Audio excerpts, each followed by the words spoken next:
Welcome to the Exceptional Sales Leader Podcast with Darren Mitchell. If you're a sales leader looking to take your leadership to a whole new level, then this is the podcast for you.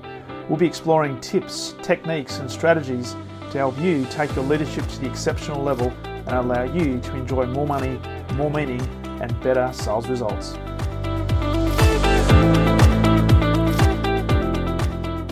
All right, welcome to the Exceptional Sales Leader Podcast and a very special welcome. I must say that the background looks very clocky. There's lots of beautiful clocks behind Virginia. Virginia Muzquiz, welcome to the Exceptional Sales Leader Podcast on this beautiful Monday evening in It is a in St. Monday Louis. evening for me and a Tuesday. So good morning to you. I hope you've got a nice warm cup of coffee brewing somewhere in the Well, it's not background there. quite. It's not quite coffee time. So my coffee time is normally about 11:30 a.m. It's as we're Oh, talking, it's about 9:27 got a.m. it. So a little bit later. Now, if I'm facilitating though, I often get a coffee before I facilitate, just to get the creative juices flowing. But if I'm at home doing podcasts, I just have the sturdy water, and then once we're done, I'll have the coffee. Because by the way, as you may or may not know, coffee becomes a diuretic. So you end up drinking too much. You need If to you're pee a drinking, lot. well, there you go. Yeah, I'm a 4:30 a.m. coffee drinker because I need that just to get vertical to start the day. So I, I 4:30 I a.m. stop drinking coffee right around the time you start drinking coffee, and then Wow. yeah, it makes At it easy. 4:30 a.m. is that's like the Robin Sharma 5 a.m. club. Is this the Virginia Moose Keys 4:30 This club? is Virginia went through menopause and now has insomnia and has decided to not fight it anymore. Oh, sensational. So, Virginia, this is going to be an interesting conversation. We're speaking quite a bit before we press record about a number of things, which may or may not come up in the podcast. I May don't or may know, but not. you are the founder and CEO of Master Connectors. Been in business quite a number of years, helping transformational coaches, businesses transform and turn their networks into six-figure, I guess, revenue machines with no paid Mhm. ads. You're also the owner of, you're sharing with me, two BNI network franchises as well. Yes, And you were saying that you're going to come to Australia next year for a conference. that is my intention. That is like, I'm very excited. Sometimes there are places that I might not organically choose to travel to. In 2018, I went to Bangkok. And I went to Bangkok because the BNI Global Convention was in Bangkok. And when else was I going to go and for what other reason? So Australia is kind of one of those places that's far. You're coming across the pond, so it's far. And it's a little extra further for me because I have to go to LA first and then I can head out. Yeah. But I'm really interested, and I work with Tom Matson. We run um an event 3 times a year called the Strategic Alliance Live event, and Tom got it in his craw that Americans are very myopic in terms of our relationship with the world, particularly when it comes to time zones, which Hmm. means, I'm going to run it when it's convenient for me, but you have to stay up all night in order to come to my event. So he decided, you know what, we're going to run one in the US, Pacific US time, then we're going to run one in UK time, and then we're going to run one in Sydney time zone. So the one in, I'm going to say it's October, mid October, is in the Australian time zone. Yeah. So I'm debating whether or not I fly to Sydney like at the beginning of October, spend the month of October and round out my trip uh, at the BNI Global Conference, or maybe some other way. But I think I'd rather be in Australia, having already adjusted to the time, and then do the event. It's on Zoom, unless Tom decides we should do it live, and then I guess we'll all be traveling to Sydney. But it's a really great event, and Darren, I really, it would be great. You should come. It's all about creating joint ventures, strategic alliance partnerships, and collaborations. And it's one probably, I'm going to say it's the best connection event I've ever attended and had the pleasure of being part of. So Nice. yeah. Nice. So that's my fall, your summer next year. It is. It is. And it'd be a good time to come because this time of year it's well, it's not it's not terribly hot. It does get hot, but Hmm. really gets hot after Christmas in Hmm. Australia. So our heat really kicks in February, March, Hmm. not so much December. So it's still green here, but when it doesn't rain and the sun just keeps beating down, it gets Goes very brown. very burnt and very, yeah, it's not as nice. But yeah, but it's a good place to be. Good place to be. Hey, so if we come to Australia, mention that you can come to Melbourne, we'll have a coffee, then you can write it off on your tax. So that's all good. That's the goal. And then, you can introduce me to a few people. We'll do a little event, sell some 100%. programs.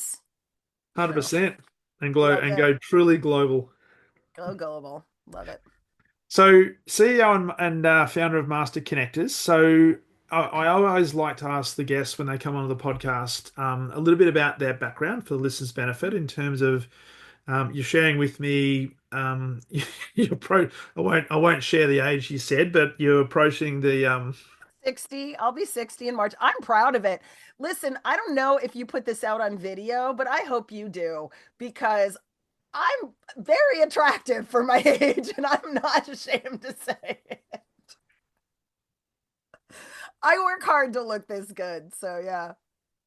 Well, I was going to say, at the age of turning 60, that's it doesn't, because it's amazing. Some people when they're like 40, they look as if they've aged like an American president. They look about 85, and others Right. like my sister-in-law is Vietnamese, and she's in Hmm. her now to be nearly mid 50s, Hmm. and just doesn't look anything over like 30. Yeah. It's madness. It's the really interesting thing. First of all, I was telling you about the big long illness, blah blah blah, and I had all those screenings done. And one of the things that they told me was that my genes are like 40 years old. Okay. So I have really long telomeres, those little caps on the end of my little DNA strands. Yeah. So, and my mom lived till she was 93. My dad is 95 and still kicking. He's a little grumpy, but he's still around. My grandmother on my mother's side lived till she was 95. So, with the way longevity studies are going and longevity medicine and the things that we know now that my parents didn't know anything about, Mm. I can literally believe that I am at this point at the midpoint of my Yeah. life, not the second, like the last third or whatever. Yeah. Yeah. So yeah, your number one wealth before your network, right, is your health. Yeah. And I think it gets a little harder as you get older, and the way you train when you're 40 or 20 is not the way you train when you're 60. But nonetheless, I think that age is a state of mind, and I'm fortunate because I've lived a relatively charmed life. I've never had to struggle through any sort of poverty. I've never had to go hungry. I've never been homeless. I've had the privilege of lots of education, always had a good job, always had a nice place to live. So I haven't really lived a lot of the kinds of experiences that can brutally age people. Mm. And I think that's so you know, hand grace to God, thanks to God that I've lived a pretty charmed life. No, that's nice. That's awesome. As you're talking, I'm thinking having a good job. I used to work for a large telecommunications company here in Australia, and there were people that were working for that organization who were almost like prisoners to the organization. They felt they Right. couldn't leave, they couldn't have holidays and stuff like that.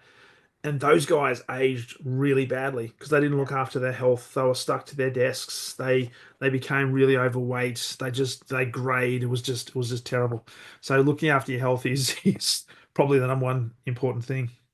And every job I've ever had, I've been very clear with the person doing the hiring that Mm. number one, I take care of myself. So you're not going to tell me that I can't go to the gym or that I can't, I'll work around your schedule, I'll work around whatever you want, but there's going to be a 90-minute window in which this body gets the attention that this body requires. And it's not going to be at 6 o'clock or 7 o'clock or 8 o'clock at night.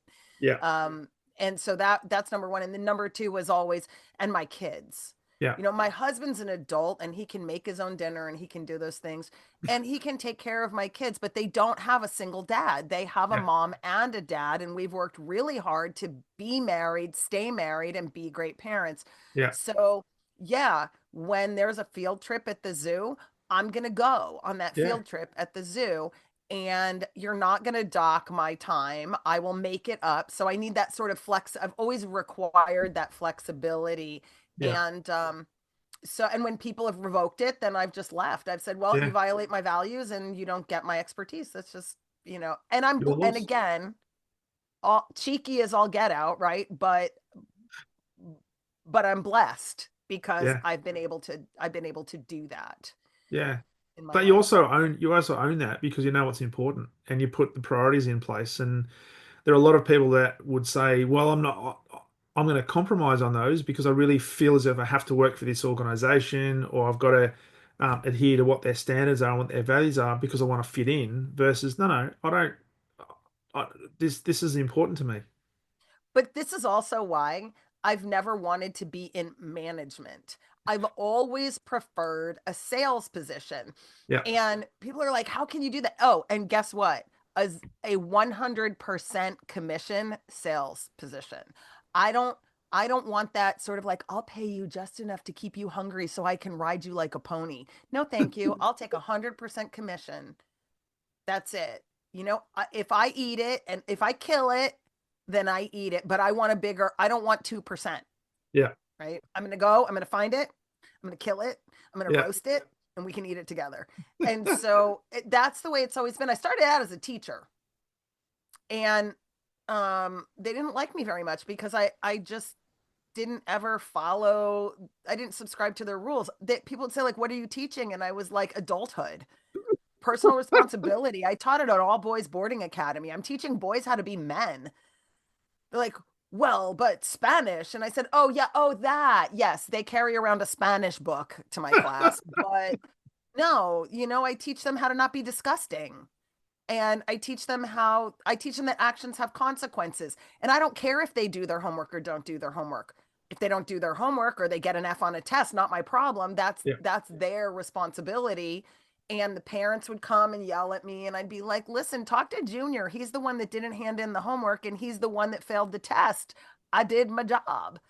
So, and that was it. I was like 22 at that point. And I lasted about 5 years there and then had to go. I was just like, oh. And I came out to St. Louis and I went and did my PhD studies at WashU because that's what you do when you're in education and you don't know what to do next. You're like, Do a I will go PhD. get a PhD. And so for about 4.5 years, I made it my business to psychoanalyze fictional characters and report my findings for discussion, which many people in the ivory tower thought was actual real work and meaningful. And I was like, this is an exercise in mental masturbation, and you all have absolutely zero clue, like what reality is like. What do you drink every day, So I lasted about 4 years doing that. I had 2 kids in the process. And then my friend Linda came by and she said, hey, if you sign up and I sign up, Julie's going to win a car. So then I became a Mary Kay beauty consultant because that makes sense. And I went to my first Mary Kay meeting and I thought I was just going for coffee with my girlfriends. And the director is there and she's like, so Susie, what's your goal? And Susie's like, oh my gosh, I'm gonna sell $300. And somebody else is like, I'm gonna win my car this month. And she looked at me and I go, I'm not selling this shit to anybody. And she looked at me and she like everyone would say, like, I'm gonna sell $300. And she'd be like, I believe in you. And the next I believe in you. And I go, I'm not selling this shit to anybody. And she goes, I believe in you. And that was the beginning of my sales career because that made me so mad that she wouldn't fight back Yeah. that I ended up realizing that if I wanted to do this and I wanted to be anybody and I wanted to get recognition and acknowledgement, I was going to have to sell something to somebody. So 90 days later, I was the #1 salesperson in the St. Louis market won bumblebees and diamond rings, and it was all good until it wasn't. Yeah. And that story is told on the Badass Direct Sales Mastery podcast. It's called My Direct Sales Epic Fail. um Started working for a Sylvan Learning Center, and it would have been my 20th anniversary in January 2025. I'm still friends with the owner, the guy that hired me and trained me up in all things business. And that's really where Master Connectors got its roots. It Okay. took hold. We had a program in the US called No Child Left Behind, and it was a government funded program that forced underperforming, air quotes, underperforming schools to use their Title IX money to, they had to spend a certain percentage of their Title IX money with outside tutoring companies because apparently they were failing. Now, of course, as an aside, big parentheses, and here's my politics coming in. Yeah, because when you're being molested by your uncle and sleeping in a bathtub to avoid being shot in a drive-by, it's the teacher's fault, right? Like, you're not really, they're hungry, they're tired, they're unsafe. Their mom had to make a decision to feed them, pay the electric bill, or wash their school clothes. Like the problems of Mm. that whole thing were a 5-year journey of discovery for me. But what I learned was how to build influence, how to build consensus and collaborations and influence, and how to use that to create a sales pipeline that was lucrative. And what I Mm. learned was a couple of things. One, figure out what your most viable client is going to be, the client that you can have the most success with, that you can get the best results with. In tutoring in the inner city, that was third graders. Mm-hmm. They weren't Third that far graders. behind. Yeah, they weren't that far behind yet, right? They were 2 years behind, not seven Yeah. years behind. They still thought school was kind of fun. Mm. Will work for ring pop, right? Like, oh, I got a bouncy ball today. So they would work for the cheapest of goodies. Yeah. And where else were they going to go after school because mom needed them to be in school till 6 o'clock? Yeah.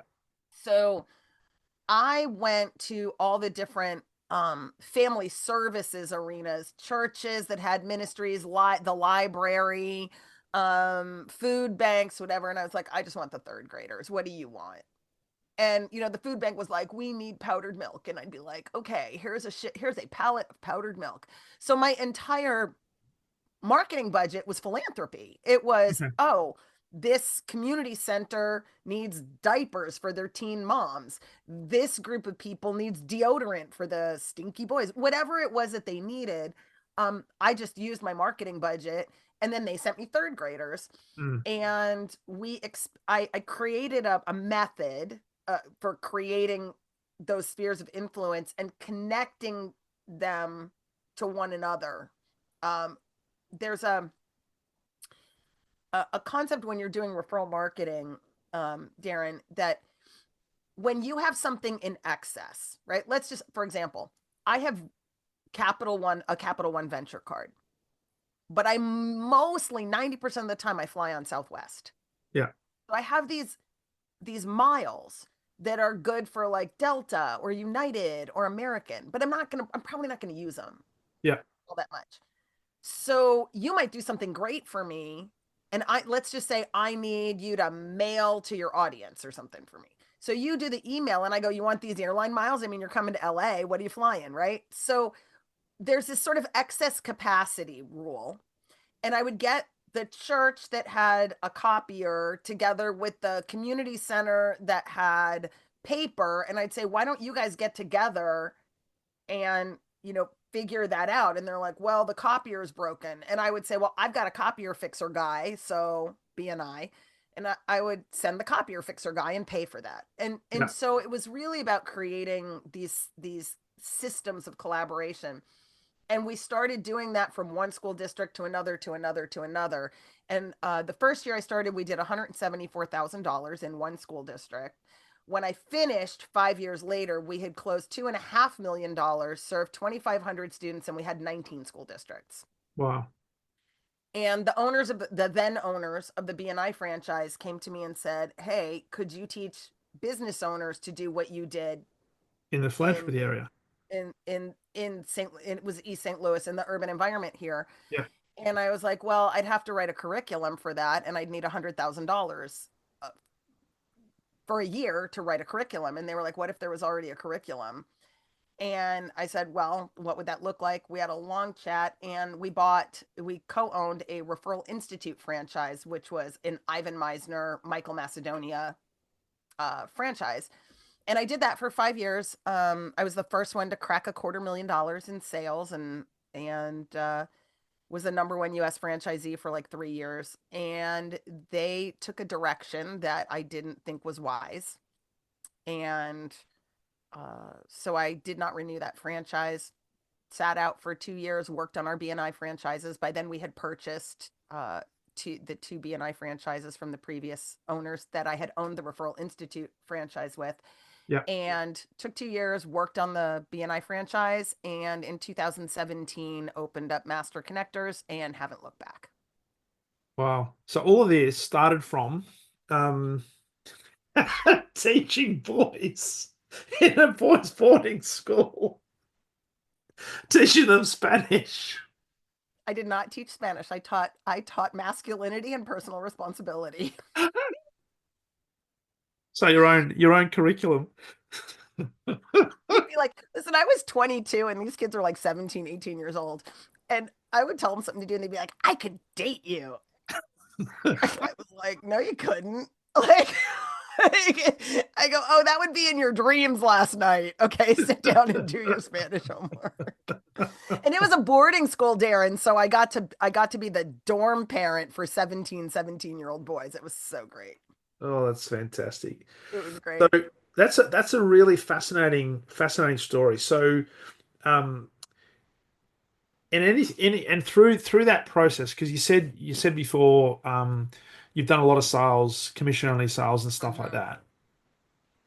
If you look back on what you did, particularly around the school districts, and you Mhm. were you were connecting, you were collaborating, you're building a network, you're bringing people together to add value and create value together, which is all about selling, right? Problem Mhm. solving. Did you know you were selling stuff at the time, or was it just something you were doing without really any idea of where it could lead to? So I knew at that point that I was enrolling students in our tutorial program, and I understood, um, I understood basic things. School District A had a $2,900 contract value. Yeah. So I was going to start there. I wasn't going to go to a school district that had an $800 contract value, because why? I Mm. knew that I had to deliver 40 hours of tutoring. So I knew that if I were going to deliver those 40 hours of tutoring, I could only charge for the kids who showed up. So I really understood. I didn't know how to name it at the time, but the logic dictated, well, who's your most valuable client, your most viable client? Well, the one who's going to show up Yeah. 95% of the time so that you can capture the contract value. So, what made me so good at that job was I was very discerning about the fact that we weren't going to work in low contract districts at first. Okay.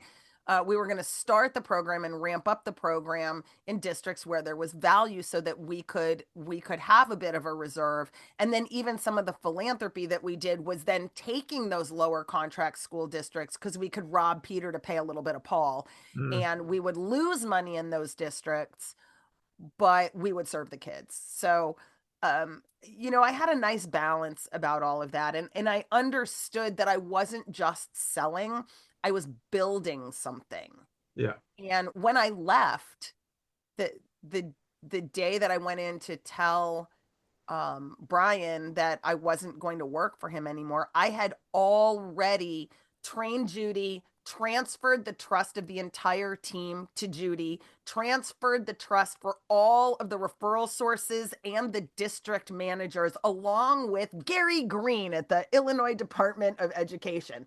Like, I had transferred all the trust into Judy.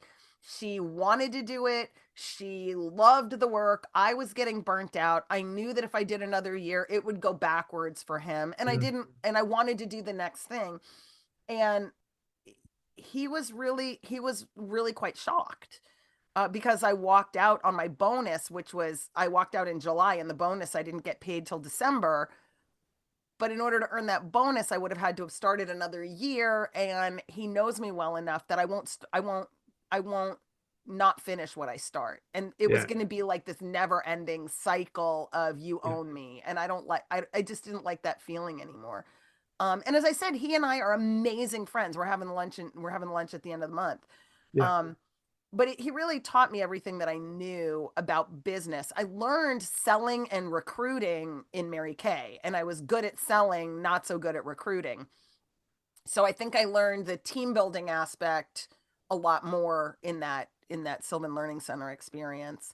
And then I learned a whole lot about presenting and marketing, and the language of marketing versus the language of sales in Referral Institute. And I studied with a gal named Callan Rush and her partner Justin Livingston. And so I worked with them for 2 years, and and that's where I got a lot of the marketing training and the presentation skills that I yeah. needed to be able to be coach, trainer, consultant in the business world.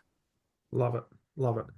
Because when you look at businesses, organizations, leaders, salespeople, it's all about differentiation and trying to understand, first of all, what is my value proposition, but then how do I articulate that Mm-hmm. value proposition?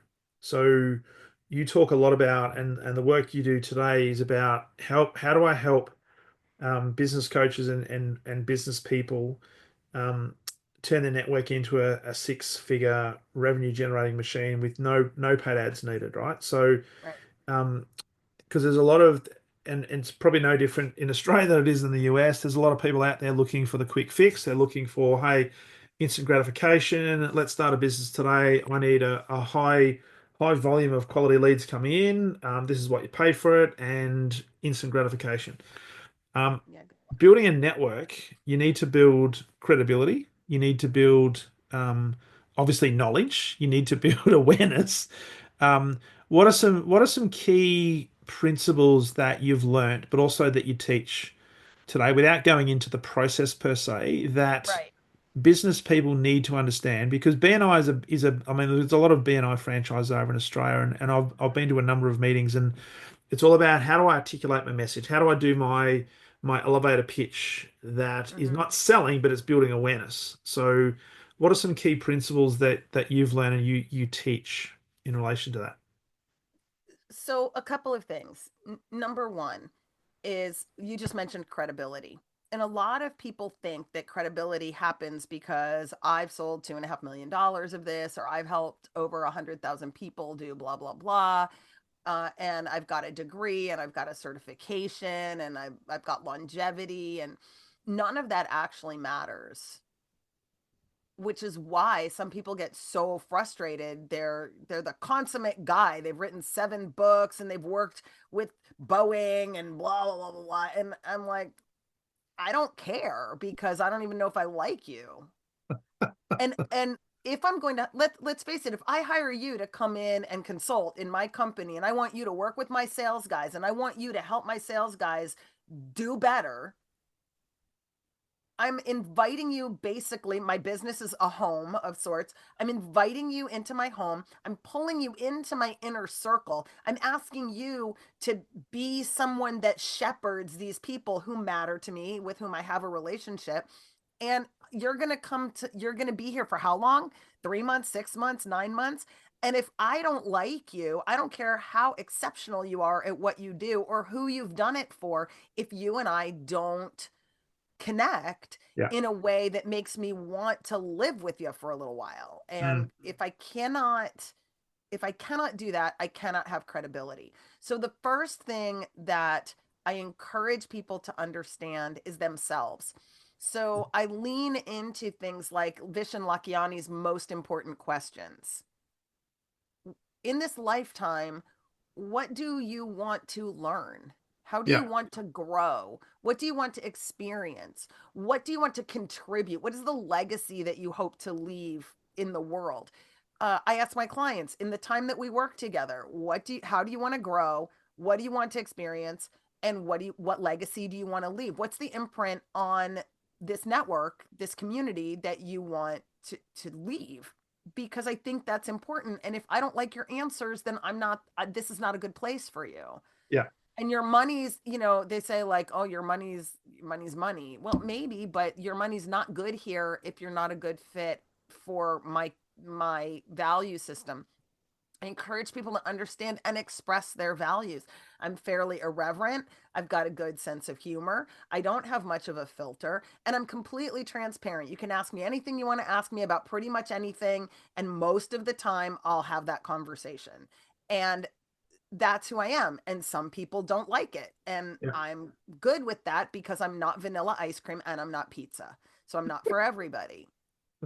And so that's okay. Other people have they're highly professional, they're very groomed. And if I'm looking for highly professional, very groomed, then that's what I'm going to lean towards. And that's okay. So I think what's important is to really first know your authentic self and not be people pleasing in order to get the sale, in order to close the sale. Because now, if you're, it's funny. I will say though, if you're selling but not delivering, that's a whole different ball of wax. Yes. So if you're selling but the fulfillment team has to fulfill, then you better make damn sure that you understand the fulfillment team, their values, their MIQs, their needs, their that part, and Mm. then match that to the ultimate client. Because let me tell you, the biggest, in my mind, the biggest disconnect ever in the history of sales is salespeople will close everything and anything if they don't have to fulfill it. Then they say it's somebody else's problem because I'm on to the next sale. Not my problem. I closed. I got my commission. I'm out. And they're like, Yeah. wait a minute, but we don't even sell that. I don't care. Figure it out. Like the salespeople. So as the sales leader, right, as the VP of sales, as the executive sales leader, it then becomes incumbent upon us. And I learned this in Sylvan, right? Don't be making promises that the teachers can't fulfill. Like if Yeah. your regional coordinator cannot fulfill it and the teachers cannot fulfill the promise, don't freaking make the promise just because you get paid to sell it, Mm. because I will fire you. Enough complaints from my fulfillment team and you won't have a sales position Yeah. with me. So I think there's those two ends, but from my perspective, the solo entrepreneur, the Rainmaker CEO that is still in charge of the company culture, is still overseeing the fulfillment. It does become really key to have that, and that's what creates the credibility. And then people want to work with you. They're like, okay, I want to work with you. What am I getting? Wait, what do you sell? And sometimes they don't even worry about that. Just they just want to be in your presence I just want to because be in your orbit. they just want to be part of it.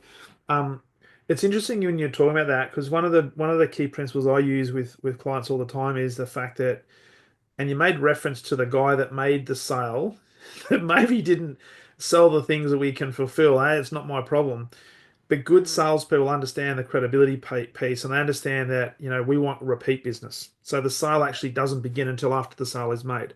So you've got to actually be really clear on who your ideal client is and do you have a solution to a problem that that client potentially has. And that's where Mm-hmm. credibility becomes really important because you want your customers to actually experience you the first time. And yes, they might join you because they want to be part of your orbit, as you described, but what's going to make them stay with you, right? They're not just going to stay with you because you're an extraordinarily energetic type of person. There has to be some level of value transfer, right? And this is where the referral part becomes really important because you want your clients to be very satisfied because you're delivering them value to the point that they want to share with others, like you did with Judy. You transferred the trust to her. Right. And I think one of the big mistakes that entrepreneurs make is relying on clients to refer them just because they did a good job. And that is not how it works. Mm. So 83% of satisfied clients check the box, I would refer you. Do you know what the percentage of people that check the box actually do it? Probably 20%. 20%. There you go. Yeah.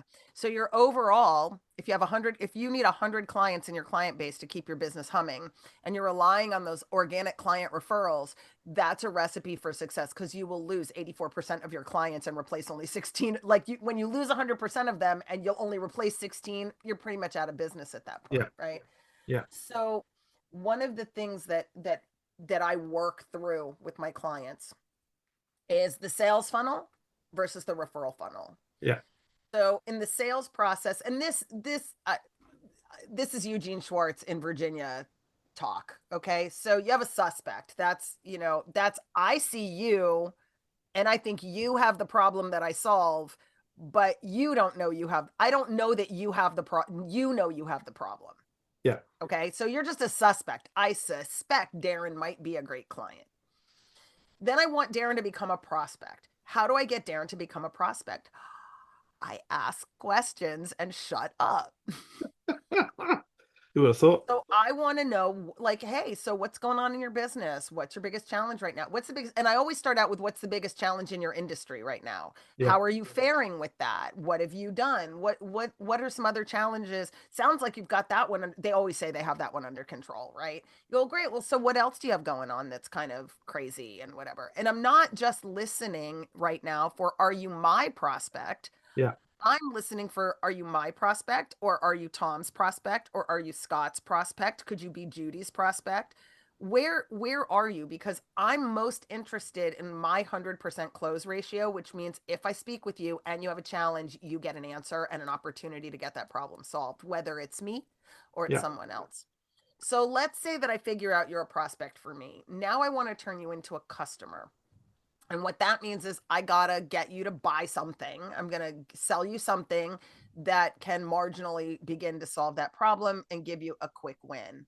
And then I want you to be a client, which is a repeat customer. Mm. Once I have a client that checks the box that says, I would totally refer you, net promoter score 9. Okay, once I know that, then I'm gonna drop you into my raving fan bucket. But that raving fan bucket moves you from the customer client funnel, the sales and delivery funnel, sales and Yeah. fulfillment funnel, over to what I call the referral funnel. Now, the referral funnel has its stages as well. So you and I are getting acquainted. That's the initial part. By the end of this, I'm going to call us having a stage 2 relationship. We kind of know each other.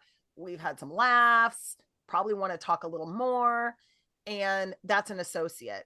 Yeah. And then the third stage is to become an advocate, which is where I get on LinkedIn and I say, oh my gosh, I had the best conversation with Darren Mitchell. Listen to the Exceptional Sales Leader podcast.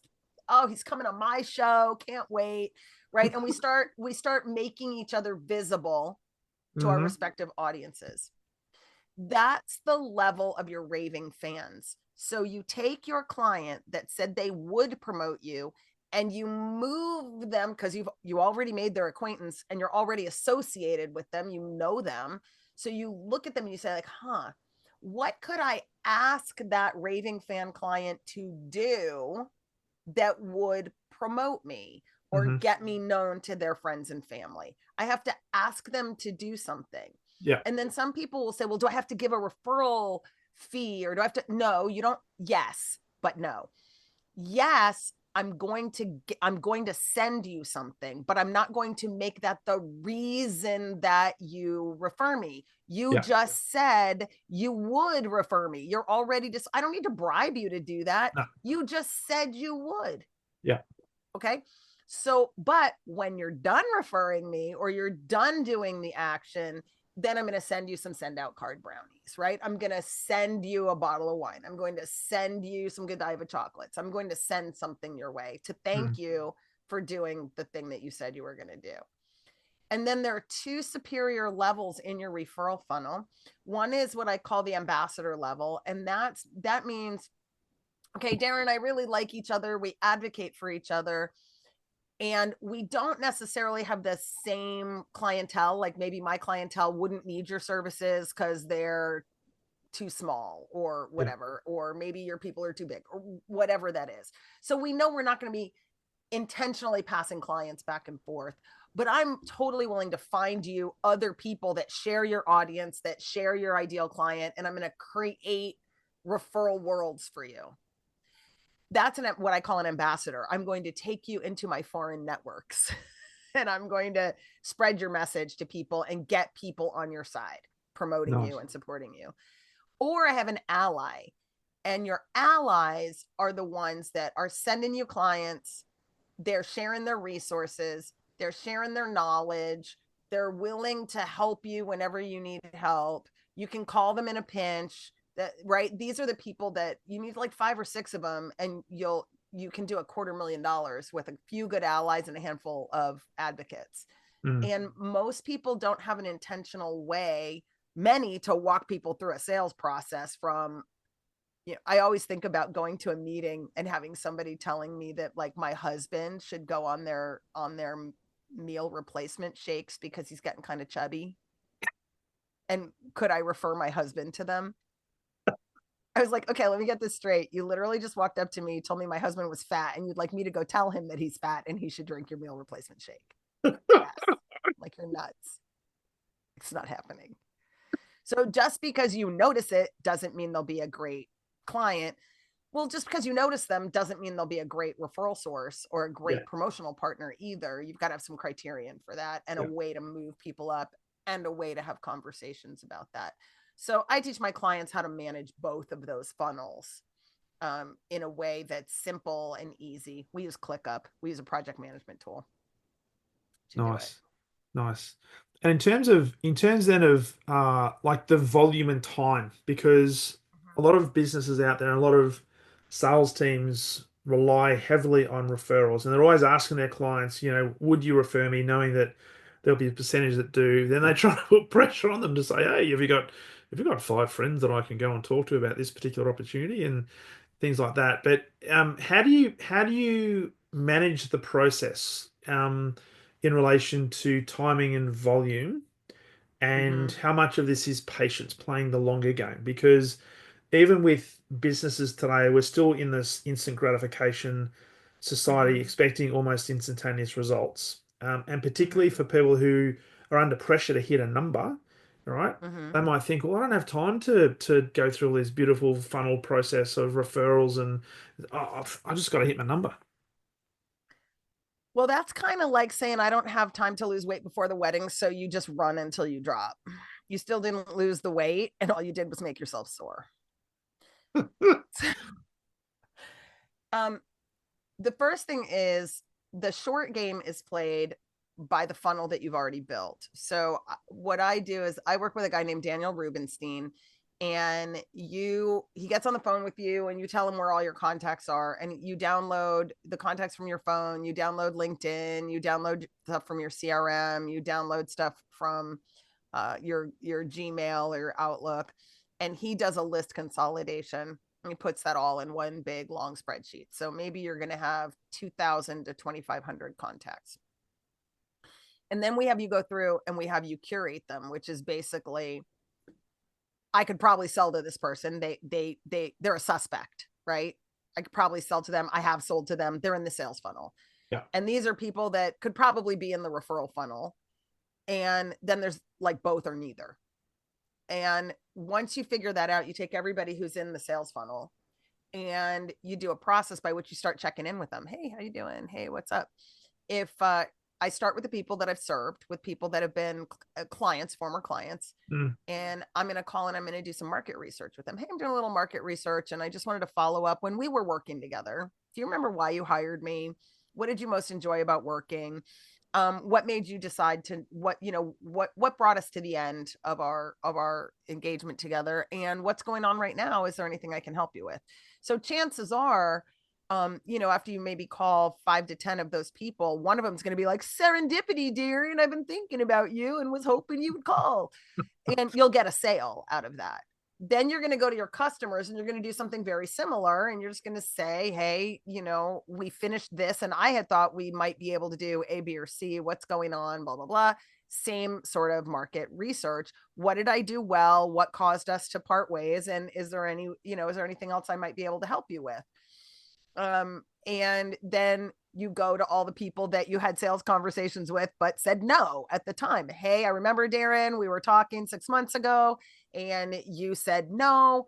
And I'm just reaching out to see how you're doing and what is the next problem that you're going to solve.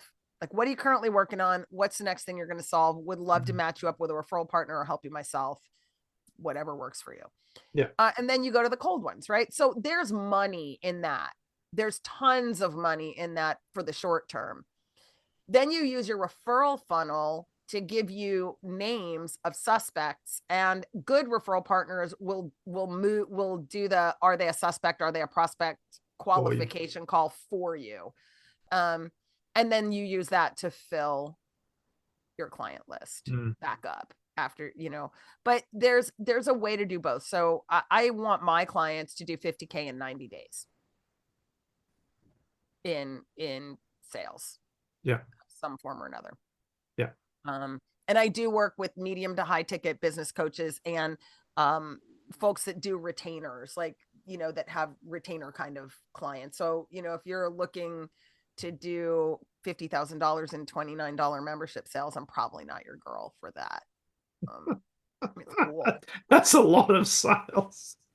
Well, and the Ascension model is dead. And so starting at 97 and trying to get them to buy 497 and then upgrading them to 997 and then upgrading them to 29.97, just start at 25K and work your way down.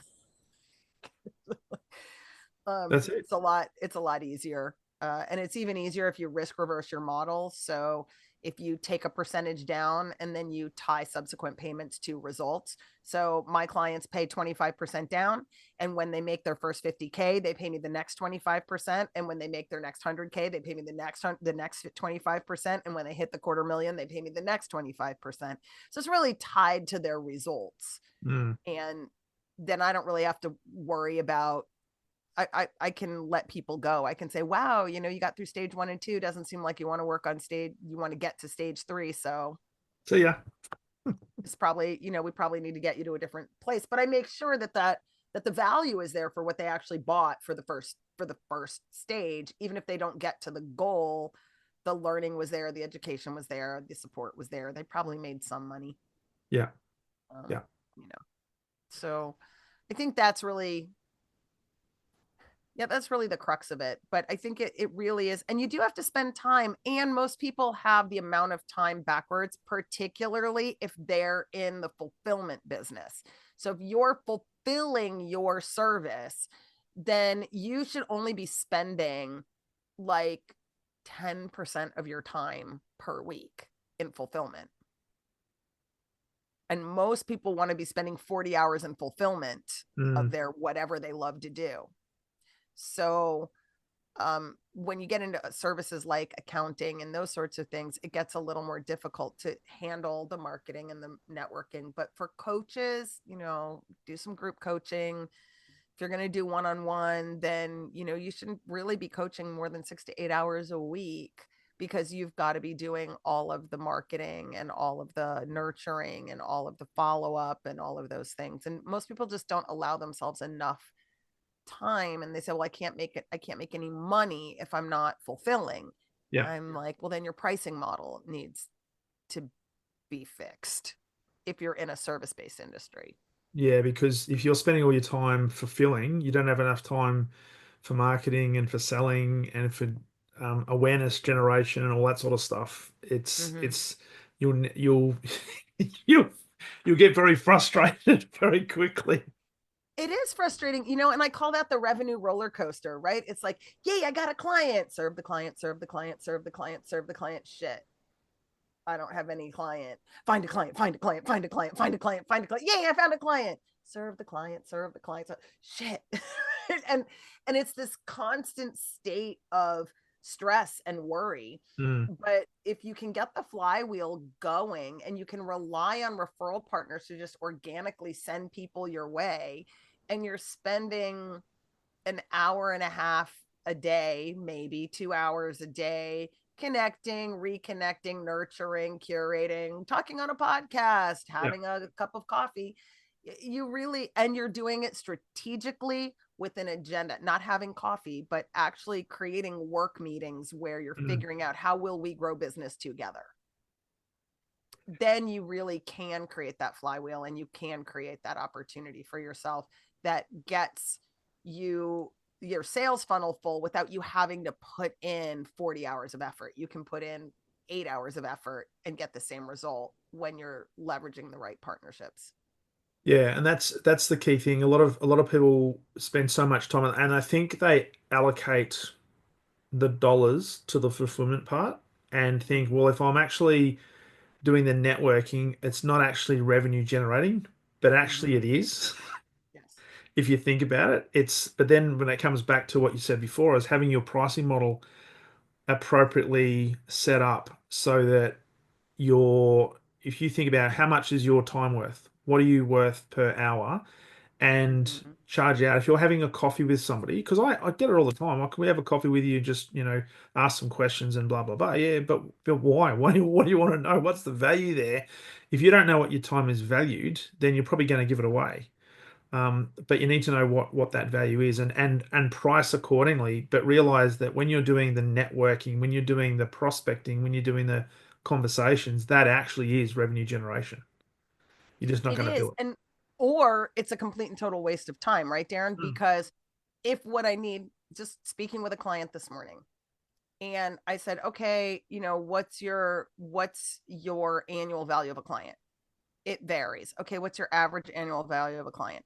I don't know. It varies. Okay, what would be a good client? I don't know. Okay, how much money do you want to make? Well, I want to make this.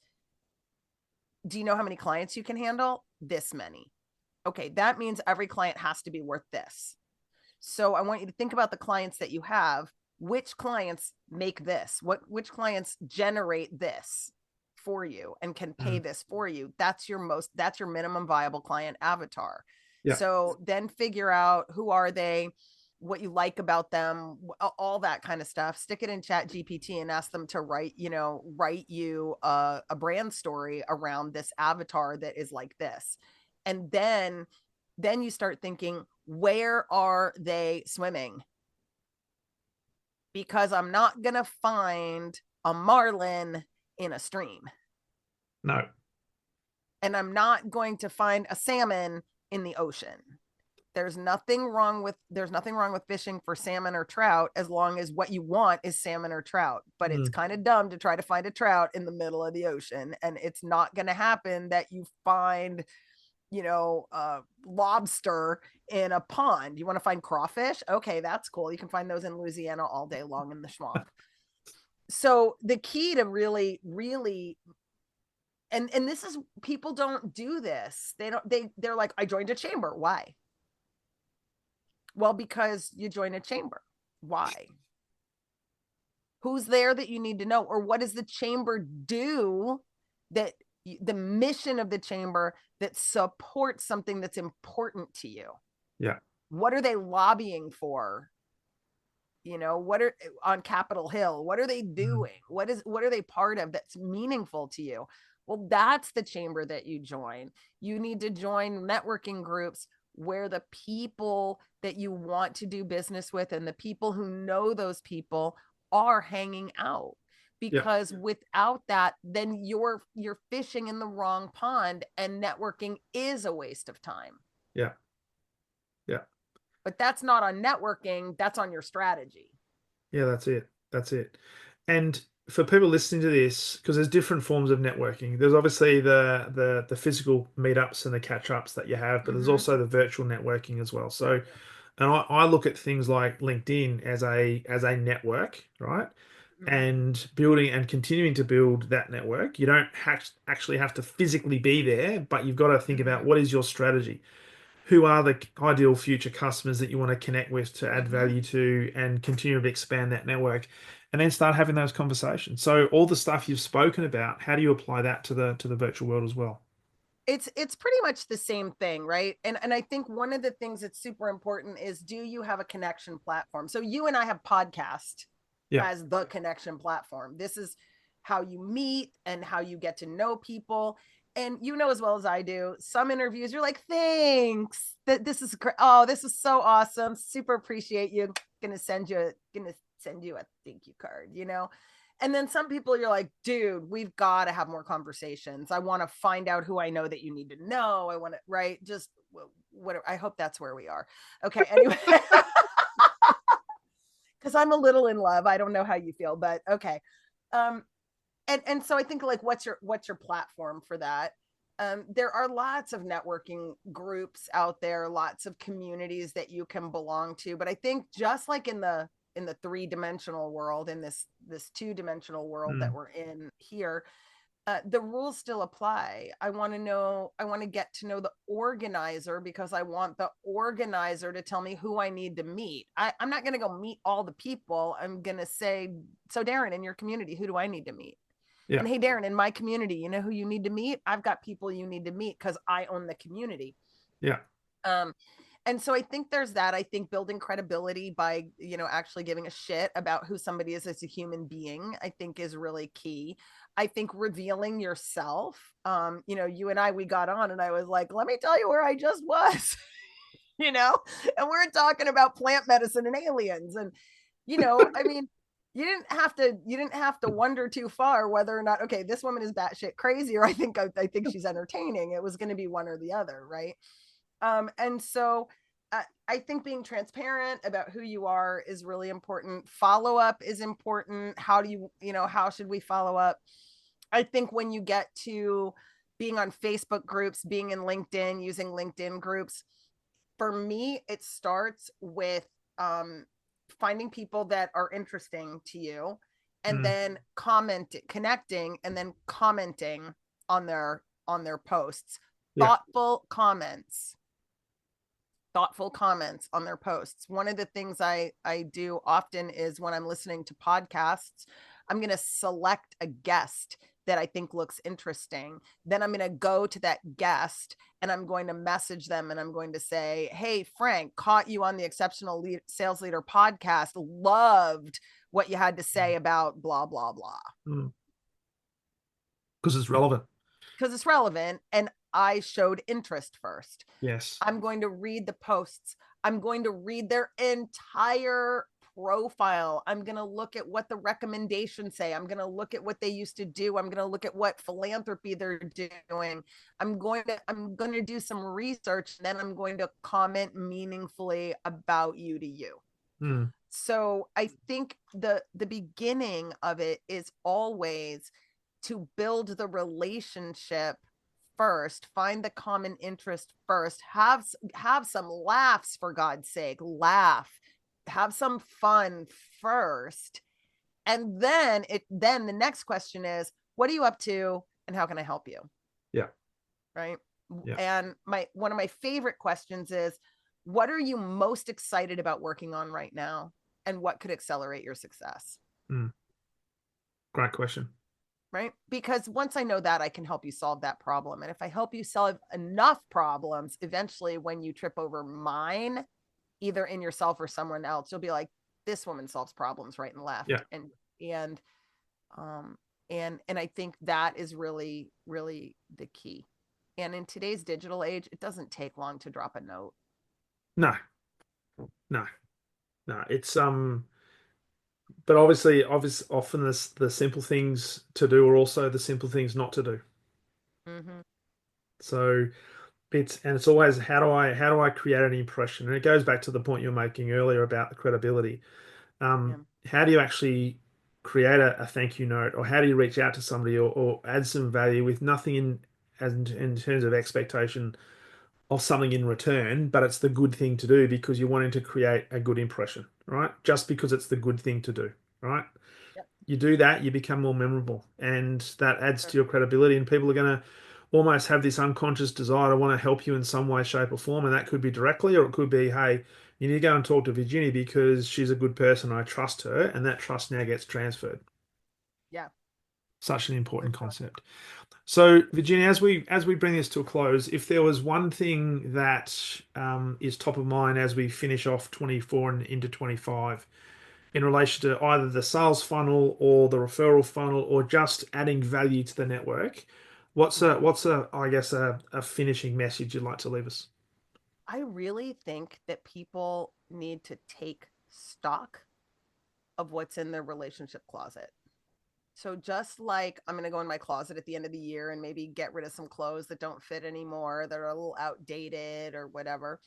A lot of people don't take a look at what's in their network and make a plan for how they want to reconnect with those people, or whether or not they just want to free up that digital space, right? Because that's energy, Mm. and why have clutter? Why have digital clutter? And I think if I were going to say do anything between now and January 1, it's take stock of what you've got and make some decisions about what you want to do with what you've already got before you start meeting 100 new people and adding 100 new leads, and you've got so much already.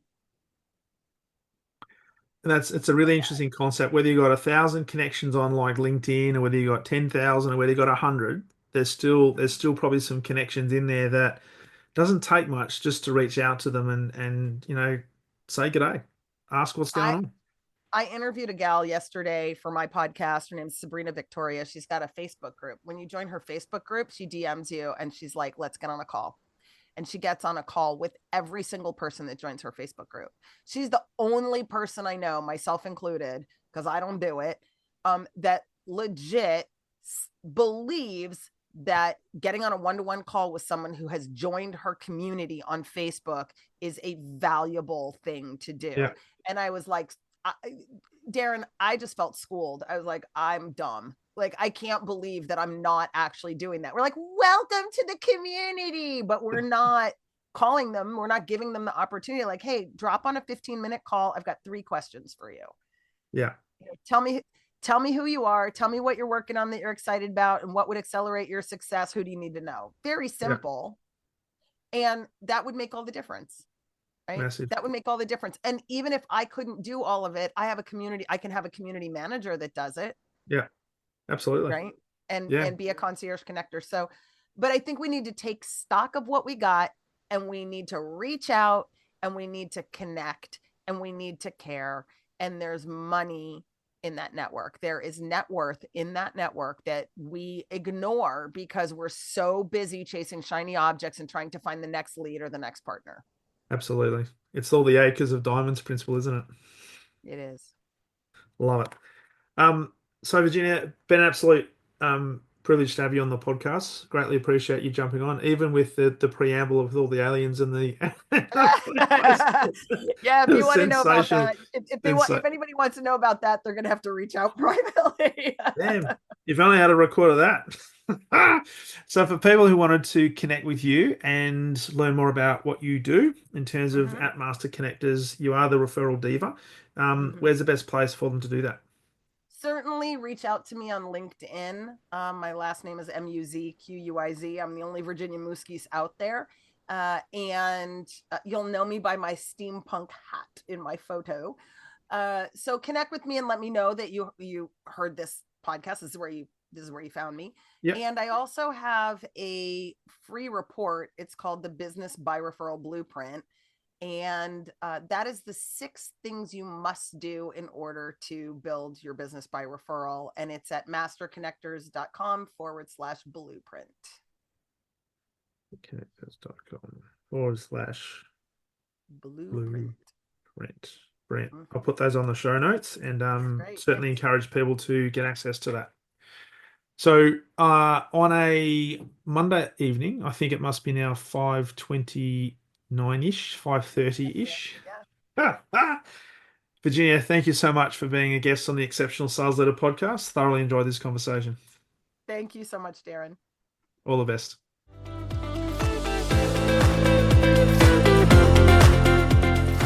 Thank you for listening to the Exceptional Sales Leader podcast. I trust the information in this episode has been helpful in your journey towards becoming exceptional. And remember, please take the time to rate the show, subscribe to the show so other people can find it.